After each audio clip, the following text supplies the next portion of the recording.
क्या आपने कभी ऐसे दैत्य सुने हैं जिनकी लंबाई 10 से 15 फीट बताई गई हो?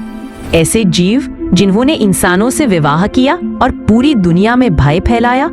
बाइबल में एक रहस्यमय शब्द मिलता है, नेफिलिम।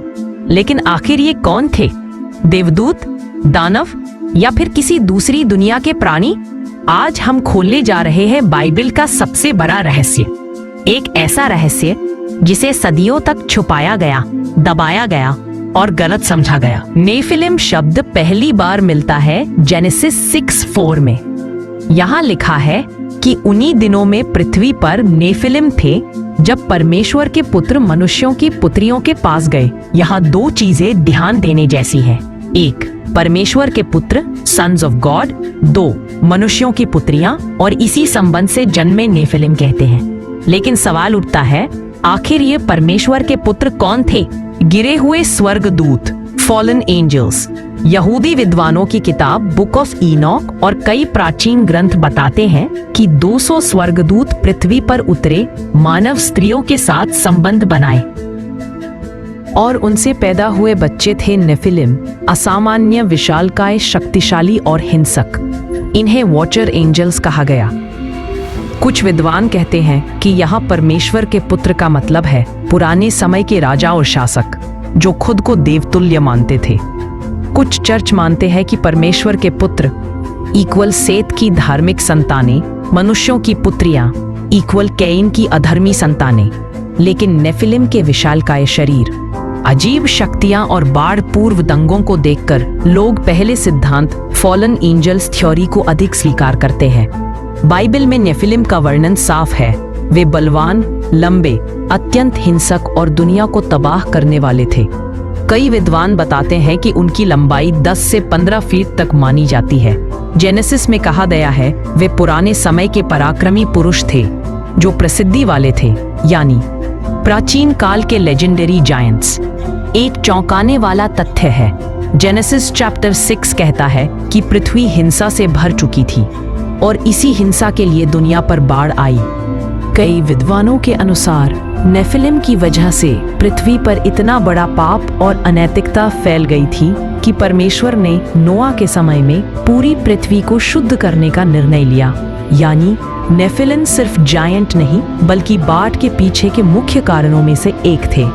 जेनेसिस 6:4 की अंतिम पंक्ति और बाद में भी यह छोटा सा वाक्य एक विशाल रहस्य खोलता है। बाइबल कहती है कि बाढ़ से पहले भी नेफिलिम थे और बाढ़ के बाद भी। तो फिर सवाल, वे दोबारा कैसे आए?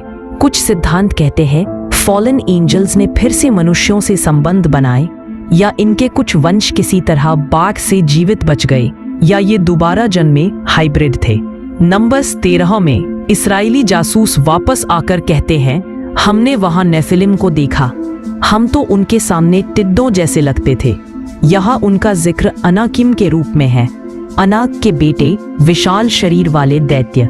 इसके अलावा बाइबल 2 और दैत्य कुलों का उल्लेख करती है, रेफेम, एमिम, जैमजुमिम। ये सब नेफिलिम के ही वंशज माने जाते हैं। नेफिलिम का सबसे मशहूर वंशज गोलियत, जिसकी लंबाई लगभग 9 फुट 6 इंच बताई जाती है, दाऊद से लड़ने वाला यह जायंट अनाकिम वंश का माना जाता है। ये इस बात का प्रमाण है कि बाढ़ के हजारों साल बाद भी उन्होंने अपनी मौजूदगी छोड़ी हुई थी। बुक ऑफ इनॉक में एक विस्तृत कहानी है। 200 वॉचर एंजल्स धरती पर उतरे, माउंट हरमन पर उतरे। उन्होंने एक कसम खाई कि वे मानव स्त्रियों को पत्नी बनाएंगे और उनसे पैदा हुए थे दैत्य।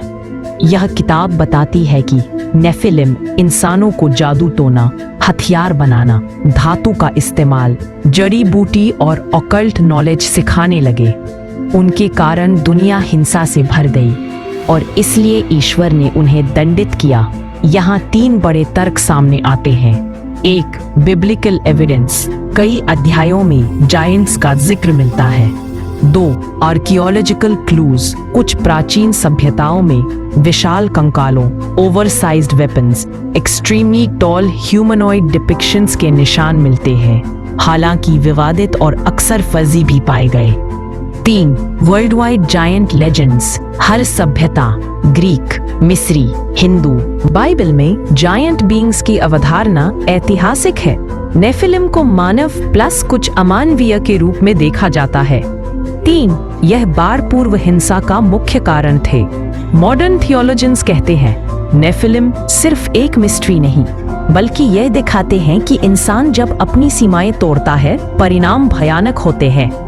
कुछ लोग मानते हैं कि उनका डीएनए आज की दुनिया में ट्रेस किया जा सकता है।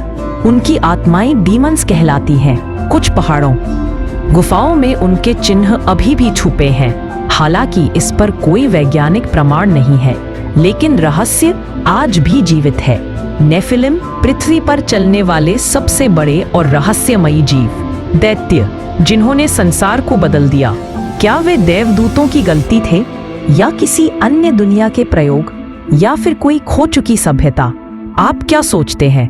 नेफिलिम कौन थे, आत्मिक प्राणी या जैविक दैत्य? अपनी राय जरूर बताइए।